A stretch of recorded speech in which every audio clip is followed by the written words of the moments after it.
Okay, there we go, another nice meditation. So in a few moments we'll begin this evening's Dhamma talk. This evening, on a couple of suggestions before I came in here, we're going to be talking about the meaning of good and bad, what good and bad is, and how we can understand the difference between the two. So afterwards you'll be able to know whether this was a good talk or a bad talk. So I think everyone's pretty good. There are not too many people coming in and going out this evening. In Buddhism we have the idea of law of karma, and the law of karma means that every action has its consequence by body, speech or mind, and that consequence does not just act on this life but on future lives as well. One can also say it acts on other people as well, because your good actions affect others, your bad actions affect others. We're not alone in this universe. And you may read even on the statue outside, underneath that statue is written, to do good, not to do evil, to purify the mind. That's the teaching of all the Buddhas. Makes a lot of sense, but what is good and what is bad? And how do you know? Because sometimes people say all sorts of things are good. In our monastery we have the two basic rules of our monastery. These are the rules which are more than just the rules of the monks' Vinaya laid down by the Buddha. And the first rule of our monastery is number one, the abbot's always right. And rule number two, if he's wrong, refer to rule number one. Now, is that a good rule or a bad rule?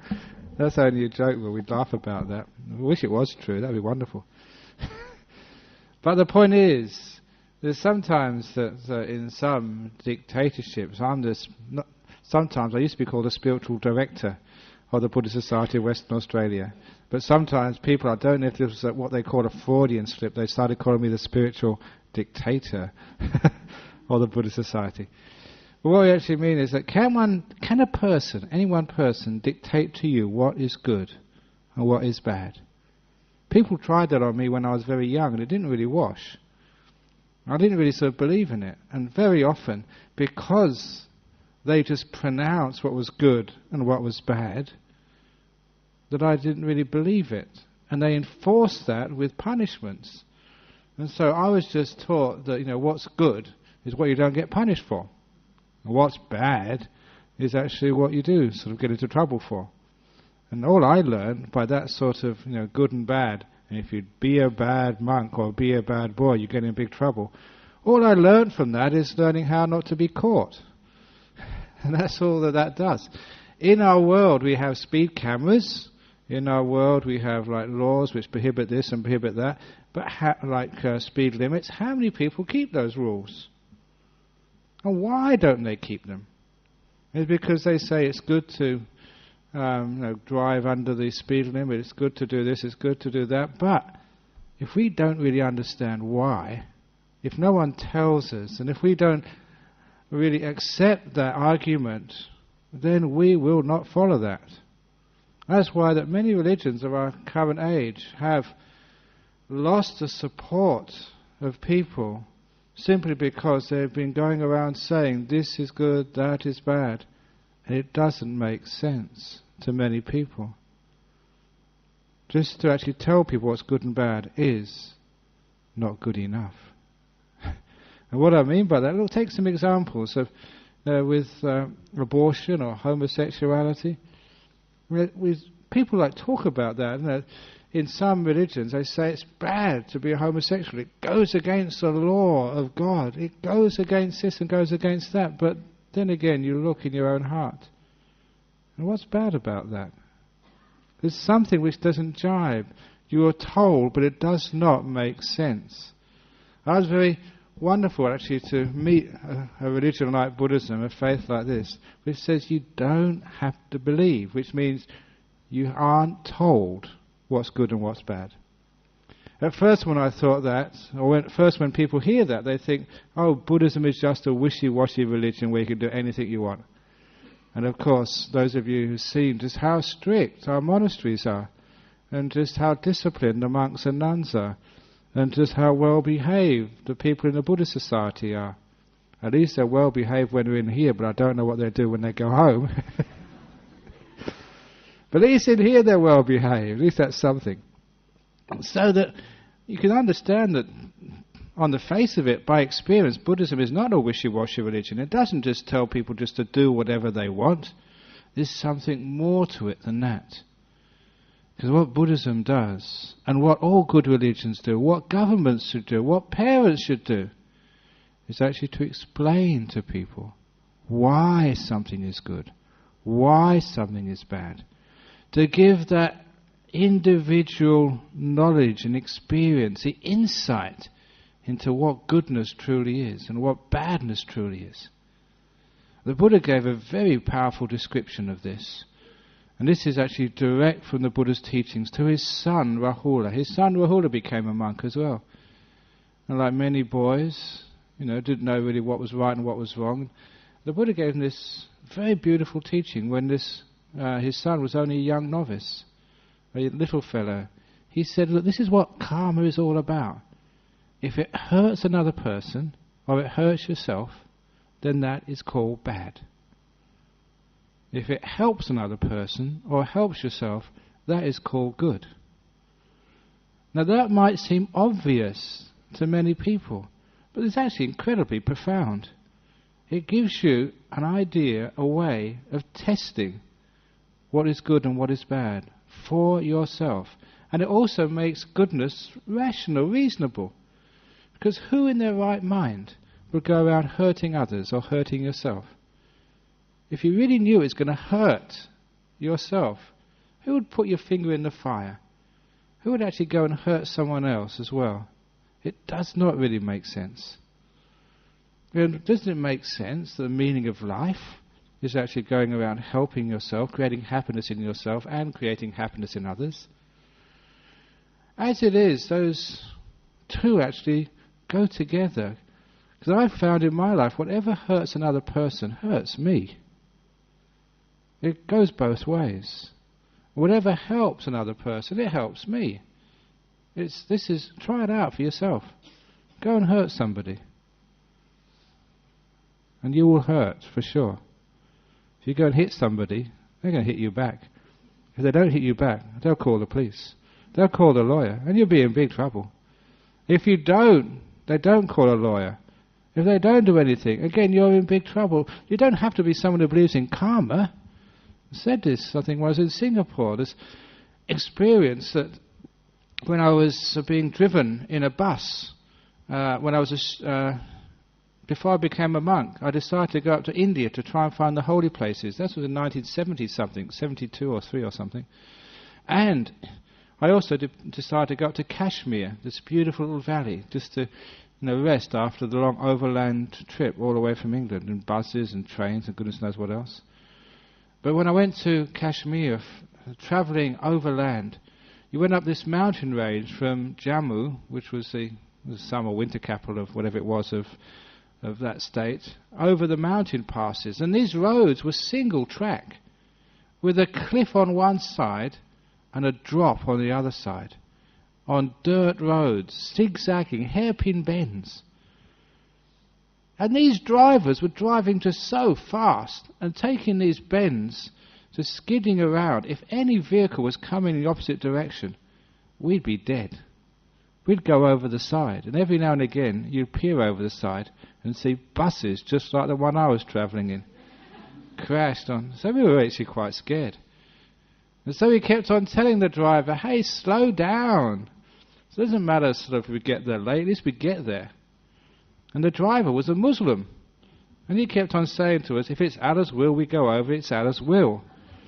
And I said, look, I'm not a Muslim. But from that experience, I started thinking, yeah, if we do go over for a Muslim, it's Allah's will. If you're a Christian, it's God's will. Even if you're a Jew, it's Jehovah's will, Moses' will, or no, Jehovah's will. If you're a Buddhist, what would it be? Would you say it's your bad karma? I say no. It's because of a bad driver, that's why you go over. Buddhism is incredibly practical. It's a karma of the present moment. You can see it's bad because it hurts other people and it hurts yourself. You don't have to believe in karma about that. You know it now. If you do anything which is bad, you feel it. It hurts you in this very moment. Every time I said something really nasty to someone else, I felt it straight away. Oh, why did I say that? That was a stupid thing to say. If ever you'd done something really wrong, you felt terrible. Why did I do that? That was a rotten thing to do. You can feel it in your heart when it's wrong, because it hurts you. That's why we call it bad karma. It hurts. It doesn't just hurt you, it hurts other people as well. Because we've all got this amazing thing called compassion. Everyone, a human being, has compassion. So does animals, so does birds. There was this case of this bird, this parrot, who was killed by a car at the bottom of the road going up to our monastery in Serpentine, on the corner of Kingsby Drive and the Southwest Highway. He had been hit by a car and lay dead by the side of the road. At that time there was a worker, who used to be our ex-caretaker, many of you may remember him, Jasper. He was coming to work at our monastery every day. He'd drive in from here, work there all day and come back home again afterwards. He said when he first came that morning he saw this parrot hit by some sort of truck lying on the corner of the road. He looked up on the tree and there was a parrot on a tree, on a branch, staring down at this dead carcass. When he went home that evening, he noticed that that parrot by the side of the road was still there, and more amazingly, so was the parrot up on the tree, looking down, exactly the same position. It hadn't moved. He was even more surprised in the following morning. The parrot on the tree was still there. He said for 3 days, going up and down, that parrot on the tree had not moved. Parrots mate for life. It didn't really take much to understand. The parrot laying dead there on the ground, hit by a truck, was the partner, the mate of the one parrot up on the tree, staring down without moving. It was grief. The parrot had lost its mate for life and stood there for 3 days, not moving, staring down. When one person gets hurt, it hurts at least one more. It hurts many people. However many people care for you, love you, look after you, even if they don't really know you. If I see someone hurting, I hurt. Which is why that we say what is bad, what hurts you, also hurts another. What hurts another hurts you. We're in this together. Whether you like it or not, we're in the same boat. This Vietnamese monk gave a very good simile some years ago. He said it's like a family, like a family of 5 people, like the 5 fingers of a hand. They have to learn to work together, and if one finger gets hurt and infected, you can't use the whole hand. So the fingers, they can't be selfish. It doesn't make any sense to be selfish. It's not in their best interest to be selfish. The best interest is to work together and to look after each other. Whether you're the big finger or the little finger, we have to care for each other. Then we can use our hand. Being good is caring. We care for ourselves and we care for others. That is what means by being good, because it creates happiness and peace in this world. Isn't that good? And not caring, hurting, harming, being angry, being cruel, being selfish, we realize that hurts. And that's why these are teachings which everybody, is so simple, but which people often forget. And we forget it at our peril and the peril of the world. We create harm and hurt in this world rather than peace, rather than happiness. Therefore it's not good. When you understand that, you understand why many people naturally know what's good and what's bad. They don't need to go to an ethics course at university. They don't need to be taught by religions. They don't even need to be taught by their parents, because if they were only encouraged to find out for themselves and to trust their own heart, to trust their own experience, what is good, what is bad, It's not that hard to find out. To feel it inside. Too often we just want other people to tell us. And this is one of the problems when we ask for an authority from outside of us, whether it's a god, whether it's a priest, whether it's some sort of expert. Some of us would just go to experts all the time, to be told what is good for our health, to be told what we should be doing in our life, to be told what is right and what is wrong, to be told what is spiritually our path.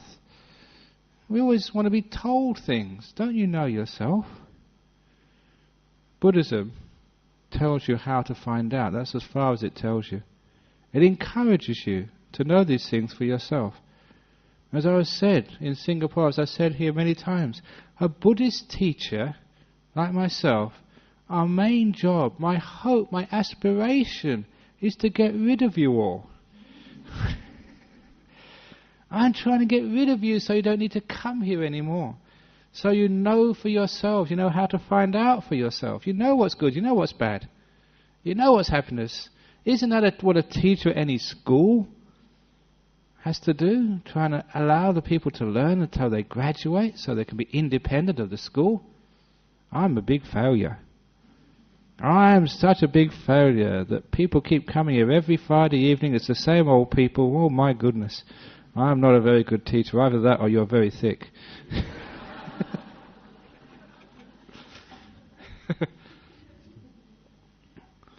So what?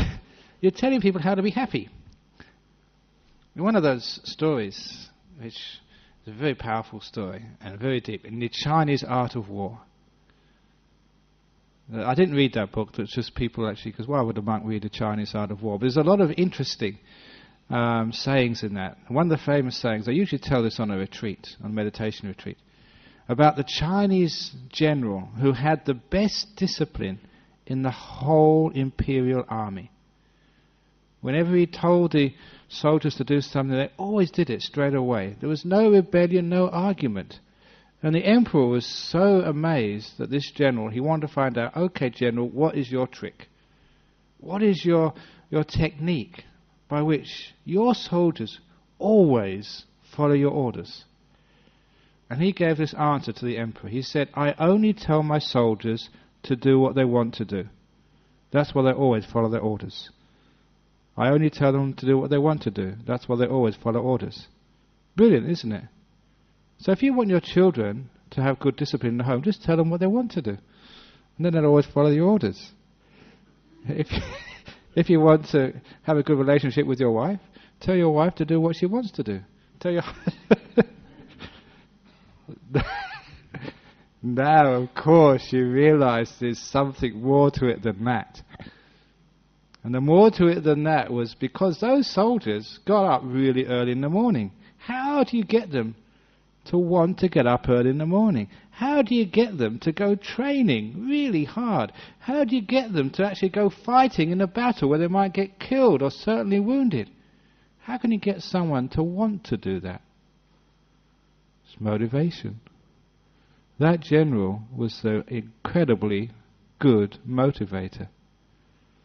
He motivated his troops so much. He explained to them the reasons why, until they wanted to get up early in the morning. They couldn't wait to get up early in the morning. They couldn't wait to go training. They couldn't wait to go into battle. That's why they were just straining at the least to be given the orders. And once they were given the orders, great, off they went. Motivation. So, those of you with kids, the idea to get them to do what you want is motivation. So they want to clean up their room. They can't wait for you to give the order. Son, daughter, clean up your room. I've been waiting for you to say that, Dad. Son, daughter, mow the lawn. Oh, marvellous, thank you. Son, daughter, do extra homework. Oh, thank you so much, Father. If you're a great motivator, you can do that. And how do you do that? You're actually giving them the reasons why. Understanding it's in their interest, it's in their happiness. They'll become better people. They want to do this because they want to be happy. In my monastery, people get up at 4 o'clock in the morning. How can you do that? I can put closed-circuit TVs in every monk's hut and just to check. I can punish them if they don't. You know the punishment in my monastery when people do something wrong? I think I told this some time ago. The people in Singapore love this. Because I told them there was one person who broke a rule in the monastery recently. And so I gave them 50 strokes of the cat. And the people in Singapore was, what? You beat the monks in the monastery? I said, 50 strokes of the cat. 50 strokes of the cat. We've got this little cat in our monastery called Kit Kat. And I told you had to stroke that cat 50 times. Which is which is cool. 50 strokes of the cat. And the reason is I gave it that punishment to them because when somebody does something wrong, they want to hurt themselves even more. And I said, no, don't hurt yourself. Give compassion to someone else. That's actually a marvellous psychological tool to somebody who wants to hurt themselves. No, you can't hurt yourself. Go and help somebody. And that's the way you can pay off your debt because you're not compassionate enough to yourself. So you have to learn compassion. And the good way to learn compassion is to find a little cat or a dog and stroke it 50 times. That was the reason why he broke his rule. He wasn't compassionate. So, what we're saying here is that if you can motivate a person because they know what is good, they know what is bad. You're motivating them to know that it's in their interest. They feel happier. It's in your interest not to sort of speed. Because you're happier. You don't have to worry about things. It's in your interest to give up alcohol. Look what happened a couple of nights ago at Ajahn Brahm's party. Everyone had a great time. And when you went home, I hope some of you met the booze bus. I was actually very disappointed on the following morning when we drove back home. We didn't meet a booze bus anywhere, no roadblocks. Because it's wonderful, isn't it, being a Buddhist who doesn't drink? You go to the roadblock there and you feel so at peace. You're not worried at all. You're not worried whether you're over the limit, under the limit, because you know you're under the limit. Trouble is that I know this one Thai lady, she got caught by the roadblock. And the policeman asked her, have you been drinking? She said, yes. Okay, blow into the tube. One of my disciples. And the tube reached 0. So what have you been drinking? Orange juice? Coca-Cola? She'd only just come from Thailand. Her knowledge of English was okay. But she did not know the nuances of what do you mean by have you been drinking. I said, you asked me, have I been drinking? Just orange juice. Fair answer, fair question. So we get out of here. Isn't it wonderful being a Buddhist? You can have fun like that with a policeman. They can't do anything to you. So there's a lot of happiness to be got there. And that's why you know something is good when you feel happy about yourself, when it helps yourself and helps others. And again, that's why many people understand in their heart what is good and what is bad. You try killing something. What's it like when you kill something? The only animal I was responsible for killing when I was a young man was killing a mouse. After my father died, there was a mouse running around my mother's flat. Like many mothers, she was screaming. So I decided to be the man of the house to go and catch the mouse. And I put a little mouse trap down and caught that mouse. I remember taking it away, and this being here, just so furry, so soft, and I was responsible for taking its life. And I felt terrible. Only when I felt what it was like to be responsible for something's death, only then did I realize why it was wrong. I could feel it inside. I was sensitive enough to know I'd taken the life of a being. And that hurt me. That's how I knew that killing was wrong. Some people ask you, in the law of karma, killing a mouse or killing a mosquito, or killing, say, a cow, or killing a chicken, which is worse? I'll tell you how you can know what's worse. How do you feel when you've done that? If you killed a chicken, you know it feels much, much worse than when you killed a mosquito. If you let that mosquito go free, that feels even better. The law of karma, the levels, the severity of the bad karma or the good karma, you can actually feel it inside. There is an indicator inside of you which knows just how bad that is. And this is what I keep wanting people to actually to understand. What is it like when you have an abortion? What does it feel like for women who do that. There you know whether it's good or whether it's bad, in your own heart and mind. Sometimes you realise it's not bad because there was this wonderful case. In England, when I was visiting there some years ago, a woman was having twins. Some reason or another that if she went through that pregnancy naturally, both twins would certainly die, and so would she. And so the moral dilemma was, what should you do? Should you intervene? If you killed one of the babies in the womb, then the other two would survive. Is that right or is that wrong? What should you do? What's the ethics behind that? How do you know? Feel it in your heart. To me it felt right that one child was killed so the other two could survive. You can understand inside of you, as long as you're sensitive. A lot of times though, people never trust their feelings because out of fear. Because sometimes they're told, if you do this you will go to hell. It's written in the big book. Or, if you do this, I will never speak to you again. You'll be excommunicated from the Buddhist Society of West Australia. Don't even think about walking through that door on a Friday night ever again. It's fear which stops people being sensitive to their intuition, to their inner feelings. And that's one of the reasons why fear is one of the biggest obstacles to morality, to knowing what is good and what is bad. It's not only fear, but the idea of punishment, guilt, that also stops you being sensitive. On the opposite to that, we have this amazing Buddhist practice in meditation called mindfulness, being alert, feeling, knowing in that silence without having any words or preconceived ideas, but knowing how it feels. You find when you practice this Buddhist training of meditation, of mindfulness, being alert to what's happening inside of you, you become incredibly sensitive to knowing what is good and what is bad. When you practice meditation, you find that there's some things you just can't do anymore. When I was a young man, whenever we used to go on the buses in London, I thought it was fair. If the bus driver didn't ask you for the money for your trip, then there's no reason to pay him. It's his job. If he asked me, sure, I'd pay him. But if he didn't ask me, well, fair enough. And so I spent all the money in the school tuck shop. And that was actually, I thought, fair game. But after I started becoming a meditator and started feeling these things, I thought, this is not right. You know, there's some company, I think it was owned by the government, who's running these buses. If I don't pay my way, then they have to put up the fares for other people and they don't make a profit or whatever. This is not right. I felt it as being sensitive, that there's certain things which I was doing before didn't feel good. And because of that, that's why I started being absolutely honest. That's why I gave up alcohol. When you were meditating and alcohol, you just couldn't mix them at all.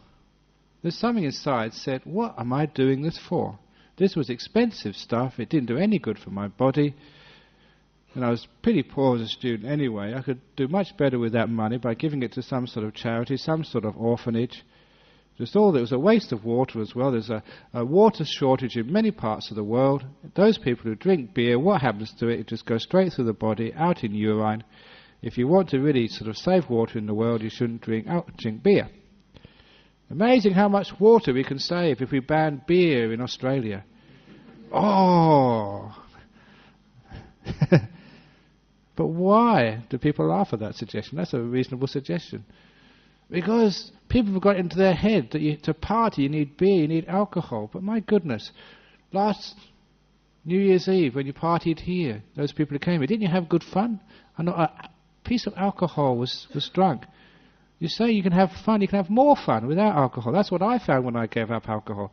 I had more fun than before. I was alert all night. Before, when you're taking alcohol, when you come to the later hours of the night, you don't know what you're up to, what you're doing. And sometimes you get into big trouble because you're just out of your senses, you don't know what's happening. So, what we're saying here is that you become sensitive to what's bad, you become sensitive to what's good as well. There's some things which you learn how to do, which you know in your heart is good. Every time I gave a donation to a charity, I just felt so good about that. It became a fun way to use my money. I could sort of go and sort of buy something for myself, but it was much more fun giving it to somebody else. You know how much fun it is giving something to others and sharing in the joy of generosity? Sharing, being with someone. You understand that that's the first step to love, is giving. If you go out with somebody, you try and give them presents. You want to look after them. You just love giving to them. I keep on telling people it doesn't matter whether you need it or not. Take it. Someone who wants to give you something out of love, out of care. Please celebrate that beautiful exchange. So often people are giving me, a monk, things which there's no way I'm going to use. Silly things. But I accept them. I accept them because I can always give them to somebody else. Somebody even gave me a comb once for my birthday. It's true, they did. I thought, thank you very much. It's a thought which counts. You may be an idiot, but it's a thought which counts. And I can always give it to somebody else. I just enjoy the exchange. You know that story which one day here, I'm just looking if she's here, she's not here this evening. This one lady once gave me a pair of socks. I never wear socks. But this time she gave me a pair of socks. Just before the Friday night talk, here Ajahn Brahm, a pair of socks. This little old Sri Lankan lady. And I thought, that's very kind of you. And that evening, even though it was probably the middle of the summer, I don't know, I put those socks on. And when I was giving the talk, I was usually actually covering my feet. When I was giving the talk, I started pulling my feet out. I put them out deliberately. It was a wonderful occasion. She was sitting over there in the corner. I just looked out the corner of my eye, and yeah, she saw me. And she turned around in the middle of my talk. He's wearing my socks. He's wearing my socks. I got so much fun out of that, and so did she. Now do you understand? That's called good. It made me happy. It made her happy.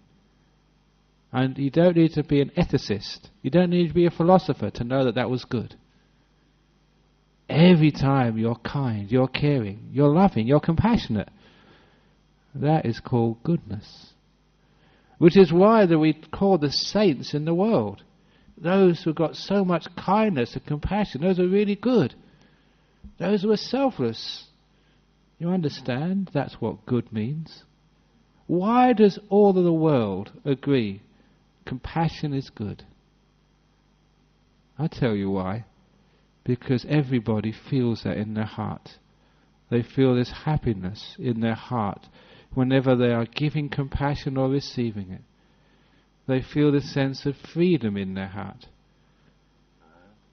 There is a connection between freedom, liberation, liberality, and the German word Liebe, to love.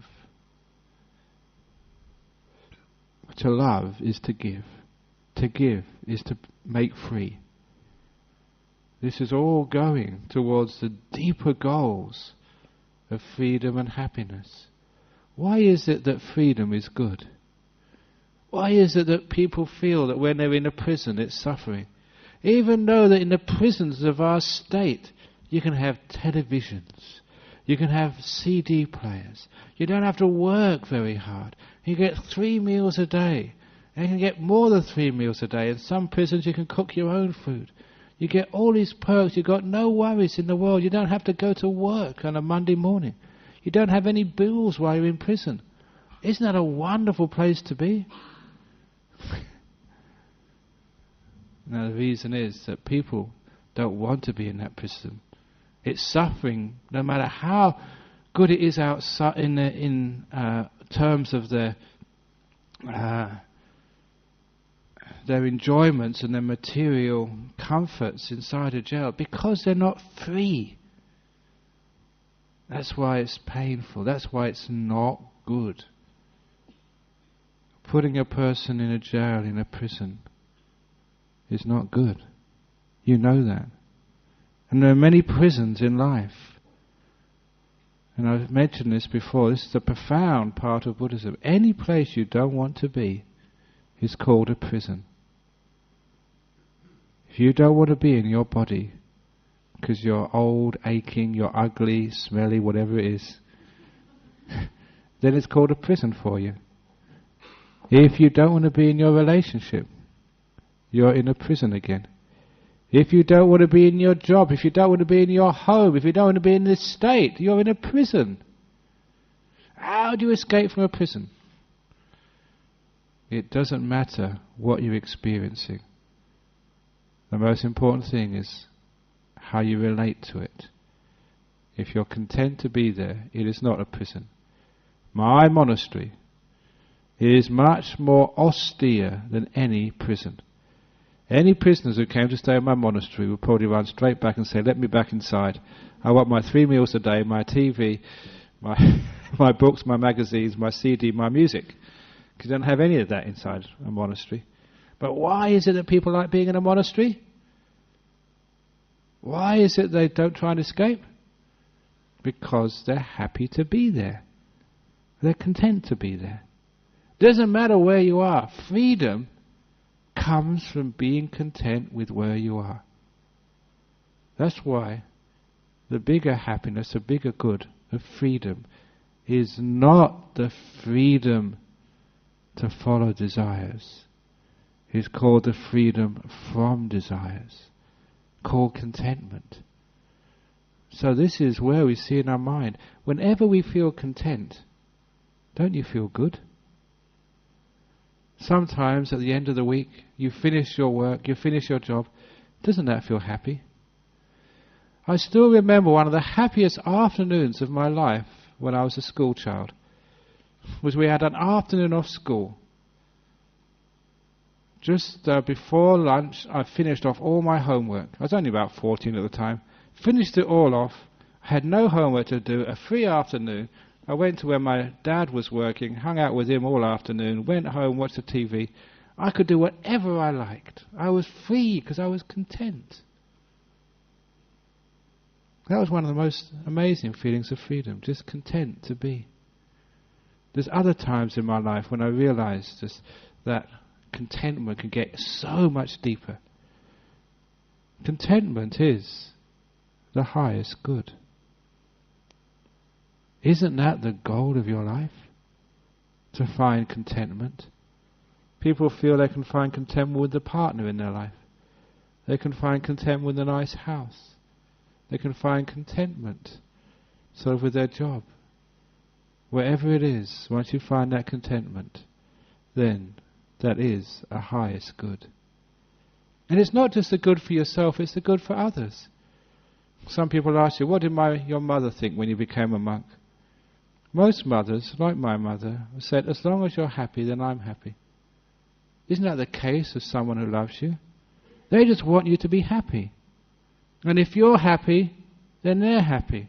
It gives them lots of contentment to know their children are happy, doing well, content with their life. That's why whatever gives happiness to another gives happiness to you. Whatever gives happiness to you gives happiness to another. This is where we notice a link between us.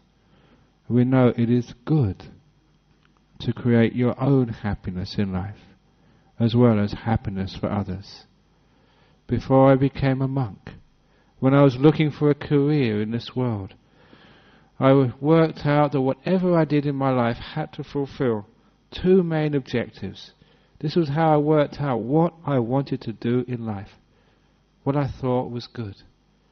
Even then, before I was a Buddhist, I realized I had to find some sort of career which could serve others, give happiness to others, be a contribution, but also something which would bring happiness to myself. And for me, the life of a monk supplied both those requirements, inner happiness and being able to serve others. Because I realized I could not be happy if other people weren't becoming happier. I couldn't just stay by myself knowing other people were in pain and trouble. I had to contribute in this world. You try not contributing, you try not serving. It's like trying to hurt someone else. You feel lonely, you feel depressed, lack of self-esteem, you get into all these negative states of mind. I've been teaching for a long while now. A lot of depression in our society comes from a lack of wanting to serve others. Not getting out there and doing something for others. Not contributing to society. Not doing charitable works.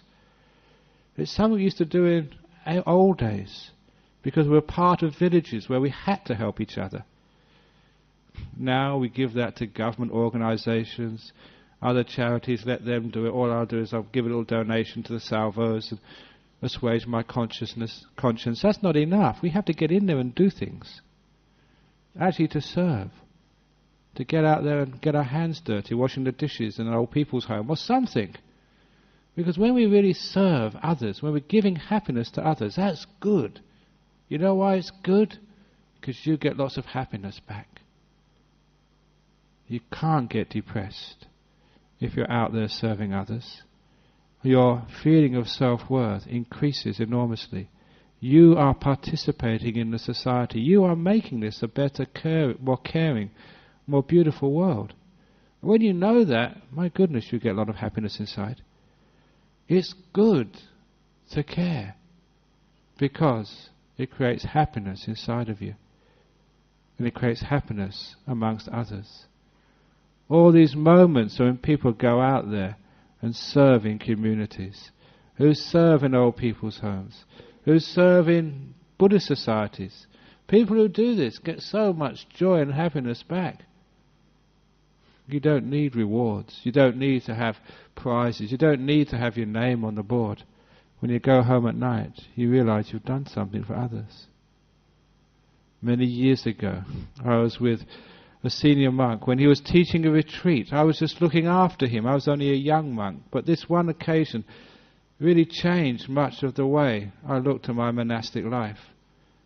This woman came in, and the first word she said was, "I've just come in here to thank you for saving my life."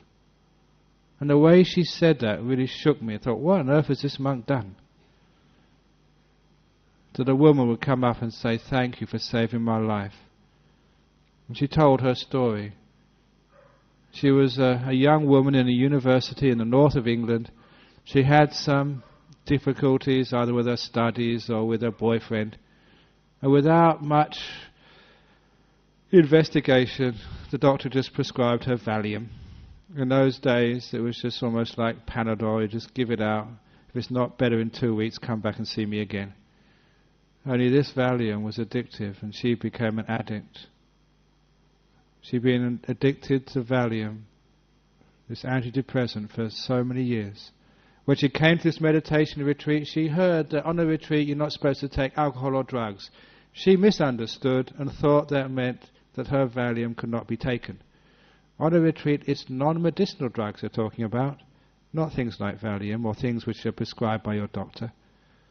So she stopped taking that Valium for the 9 days. On a retreat situation, which is very peaceful, very supportive, in a very quiet location, she managed it. Unfortunately, when the retreat was over, she had to go home. But she thought, I've done 9 days, let's see how many more days I can do. Going home meant taking a bus into Glasgow, and to Glasgow station, and waiting for a train, and getting on that train back home. Getting into a busy railway station, even in Perth, can be traumatic enough. When you're just coming off such a drug, it was just hell for her. She said that so often she almost didn't make it. She almost went insane on the platform. She managed to keep herself together, get on that plane, get home, and she said she spent the next 2 months sitting in an armchair, unable to do anything, until the effects of that drug wore off. The teaching she received on that retreat from this monk helped her through those 2 months. This too will pass, anicca, impermanence. When you know it's going to pass, you can keep on going, knowing it's soon to end, it's soon to end, it's soon to end. She kept going, and she got off that drug once and for all. She said living with that drug compared to how she was existing now was like being in a cloud. And now that cloud was gone. She could feel, she could see, she could hear. The sensitivity of her mind had been returned to her. She was alive again. And she came to tell that monk thank you for saving my life. When I heard that, I realized that was what we call good. And I made a resolution at that time. My resolution was, if my whole life as a monk, I can live till I die as a monk, if just one person comes up to me, just one, and says, Ajahn Brahm, thank you for saving my life, then I'll be happy. I didn't need much to be able to serve, just one person. If everybody could save another person's life in that way, wouldn't that be a wonderful world? I've been very fortunate. Many people have come up to tell me, thank you Ajahn Brahm, you saved my life. Imagine what happiness that gives me. Huge amounts of happiness. That's why helping others is good. Serving is good. Creates happiness for yourself. Living a restrained life where you don't hurt yourself and hurt others is good. Charity is good. Even more than that, just developing this wisdom, the peace to be able to help others, that's good.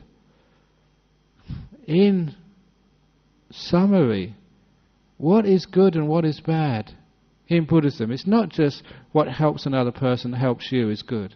What hurts another person hurts another is bad.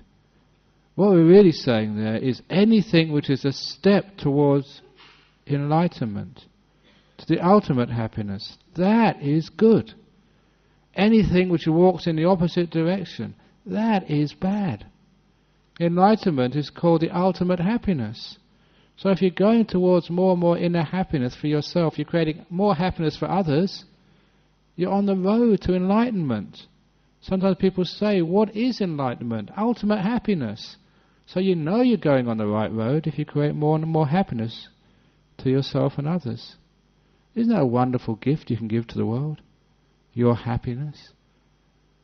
I was reading an article in the West Australian about Christmas and the lack of role models in the world. All the role models I see are miserable people. Look at all you lot. Not one of you is laughing. Come on, smile. We've got not enough role models in the world of happy people. Sometimes it seems almost cool to be miserable. What a terrible role model that is. Sometimes it's cool to shout and to swear. Don't we want some other role models? A role model of happiness, of service, so we can create a better society, a better world. Why do we think of it as a better world? Because we all know inside of our guts that this is good. When you develop that meditation, when you develop that mindfulness, that sensitivity, to read your guts, as I say, the only time I say you should not follow your gut feeling is when you've got indigestion.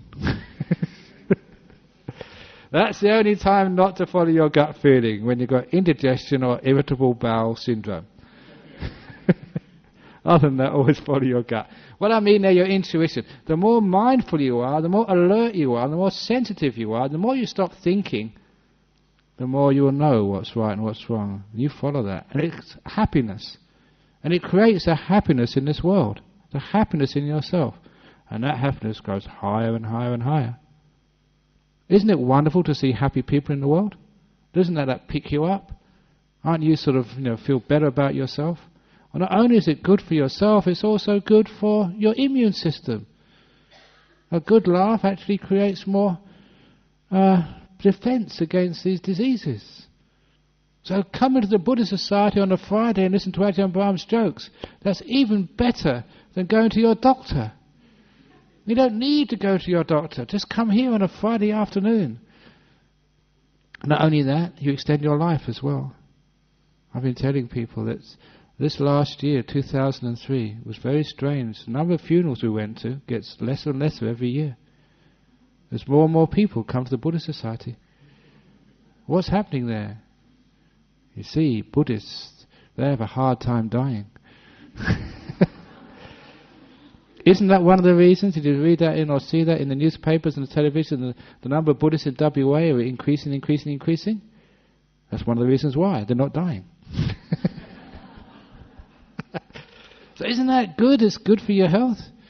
Because you know what's happiness for you is happiness for others. If you're miserable, then you create misery in this world. So out of compassion for others, be happy, be good. And if you're doing that, you're knowing how to contribute in this world. And as you develop that mindfulness, that sensitivity, in the end you don't need to listen to a teacher anymore. You don't need to listen to the books. You read your heart. And all of these questions, these ethical dilemmas which people have in this world, whether it's abortion, whether it's euthanasia, but anything which is on the edge of what's right and what's wrong, you look at your heart and you find out what's right and what's wrong. It's right there inside of you, because you know that this can't be good. This is hurting, this is harming. You know this is good, this is helping, this is making for a better world. A more caring, a more compassionate, a tolerant world. Look at forgiveness.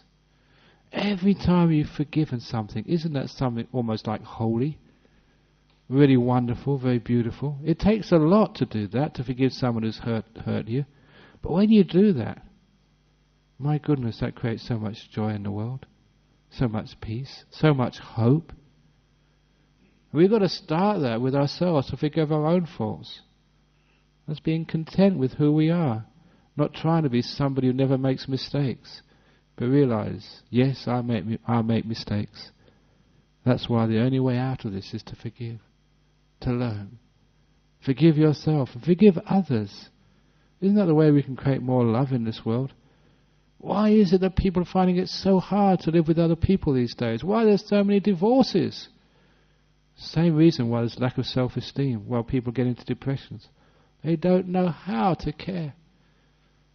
So in this Buddhist center, we also learn how to care. This is also marriage guidance counseling for free. So this is actually what we're doing here, creating goodness in the world. And we know that's good. You ask a kid, a young child. I remember this one kid once, he came to my Dharma school for children many years ago, and I said, what's wrong with divorce? I asked the kids. And this little, he must have been 6 or 7 year old, came up and said, divorce is terrible, because sometimes when I get angry at my mum, I've got no dad to go up to. Kids need to. The little kid said that. He said, I need to, because sometimes my mum gets angry at me, at least I've got my dad and can love me. And they need both. And why is it that we can't live together? Why is it? Because we don't learn how to care. This is good. We know this is good. We have to learn these techniques and the skills. Because it's in our interest to do what is good and stop doing what's bad. Stop saying these stupid things to each other. Be careful the way you speak. If you are going to criticize your partner, balance every criticism with 3 bits of praise. It's like if you cut down a tree, plant 3. If you do that, there'll always be lots of forests in this world. But if you cut down a tree and cut down a tree and cut down a tree, you never replant any, this place is going to be a desert. If you always criticize your partner, criticize, there's no love there, it's just a desert anymore. You've got to plant trees of love. This is why it's important. So actually to do what's good. You know praise is good. I don't know whoever came along and said that, if you praise somebody, that's really going to just make them even more egotistical than before. That's not the case. Where we haven't been praising for the last 50, 100 years, we've all got into this lack of self-esteem. We feel awful. We can't even live with ourselves, let alone live with somebody else. And we can't even live with other countries. We end up sort of criticizing this country, that country. Why can't we praise other countries? Instead of the Australian Prime Minister saying how good we are, why can't they praise other countries as well? How wonderful New Zealand is. What a wonderful country that is. Instead of so slagging each other all the time. Why can't religions praise each other? How wonderful Christianity is. How wonderful Islam is. Instead of slagging each other all the time. Wouldn't that be a wonderful world? So this is actually how we make goodness in this world. Whenever you see people of different religions, different faiths, different cultures, so-called enemies coming together, and they meet together in peace and harmony, isn't that inspiring? Isn't that sort of something which is good? You know it's good. You feel so in your heart, and people celebrate that. And that time when I gave the sermon in St George's Cathedral, when we packed that cathedral out in Perth, and there was half of the people there were Buddhists from this centre, half were Christians, and no one knew who they were. And that was marvellous. Shoulder to shoulder, just being people, being friends. Giving a talk together, and that's why it was a beautiful experience. Everyone there knew it was good. There were two idiots outside saying that the dean of the cathedral will go to hell, and as for me, it was already a given conclusion I'd go to hell. So he didn't even have to say that. It was a wonderful time. Only two idiots outside. People realised that that was wrong.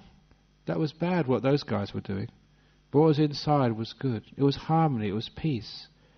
So this is what good and bad is. Whatever goes on the path to enlightenment takes you one step closer to happiness, to harmony, to peace, to contentment, to freedom. All those wonderful words which you feel a happiness inside of you. Whatever goes in that direction, that is good. So you go for that. And whatever is bad, you feel in your heart is bad. Don't follow the politicians, don't follow the bishops, don't follow the monks, don't follow God or any other sort of high being up there. It's up to you. You follow your heart. The truth is inside of you. The Buddha said all of the teachings of the Buddha lie within your own body. Powerful teaching of the Buddha saying they lie within you. I'm really a con man coming up here and telling you when you know it all already. So why do you keep coming every Friday? Sometimes because you forget. That's why you come. Just need reminding. The goodness is in your heart. The truth is in your heart. Knowledge, wisdom is in your heart. That's a path to enlightenment. This insight. That's why I say this path of Buddhism is like getting on an aircraft. Because I've been in lots of aircraft. When you get on this aircraft, you just sit down and enjoy the insight service. Not the in-flight service, the insight service. Understanding what's going on inside of you, seeing inside.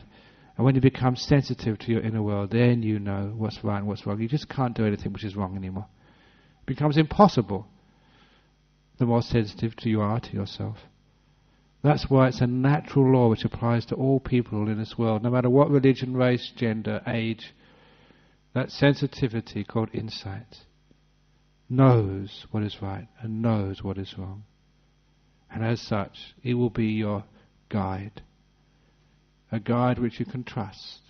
So please take responsibility. You are the owner of your karma, the owner of your destiny, the owner of your goodness and badness, no one else. So you listen to your heart. All those ethical decisions you have to make, every day sometimes, ask yourself, is this good, is this bad? Is this going to lead to happiness, to myself and others, or is this going to hurt? You'll find that way that you already know what's good and what's bad. The only thing was, before you weren't listening. Now you know how. So, that is Buddhist teachings. Teachings of the heart. What is good and what is bad. Was that a good talk? Okay, thank you. So now is a time for questions and comments about this evening's talk. What is good and what is bad? Any questions about this evening's talk? Questions are always good. There's no such thing as a bad question. Certainly no thing as a stupid question. It's only stupid if you've got a question and you don't answer it. Because then you become stupid that way. So there's no such thing as a stupid question, just a stupid person who doesn't ask them. So any questions? Yeah? One at the back. Yeah? What do you think of the The meat meat industry? industry. Okay, what do you think of the meat industry? All those people who have actually worked in a slaughterhouse, what's it like? You ask a person who's worked in a slaughterhouse, or you actually go there and feel the vibes, and then you'll be able to tell yourself whether that's good or whether that's bad.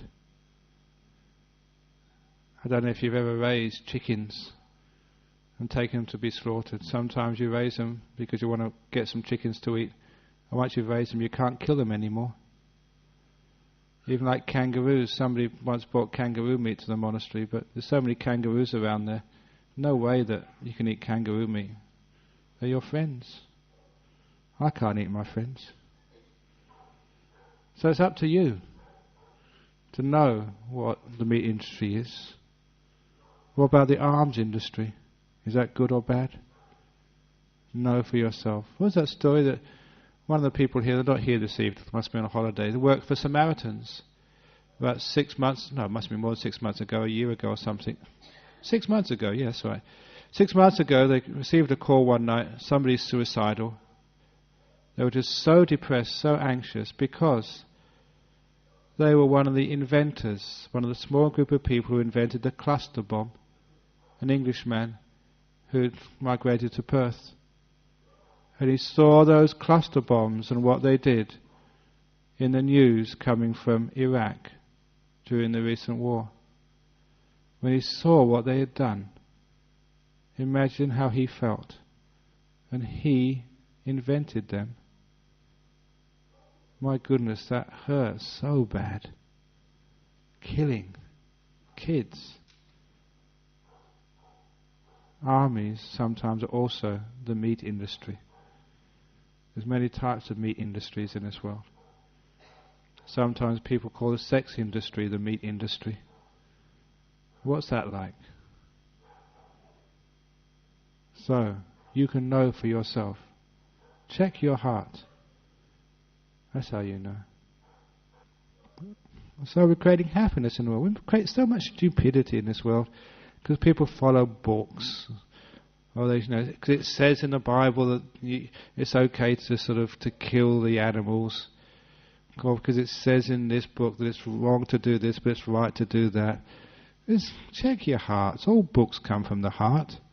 The best book to read is in here.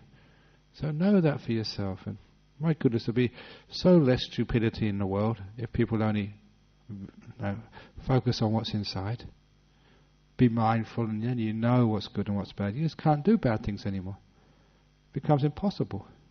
You can't hurt anybody. If you're really mindful and alert, you can't even get angry. Angry is hurting somebody. Why do you get angry at someone? Someone I respect and love. I can't hurt you. You're my friends. You can't hurt yourself either. So, that's how to be a good boy. And a happy person as well.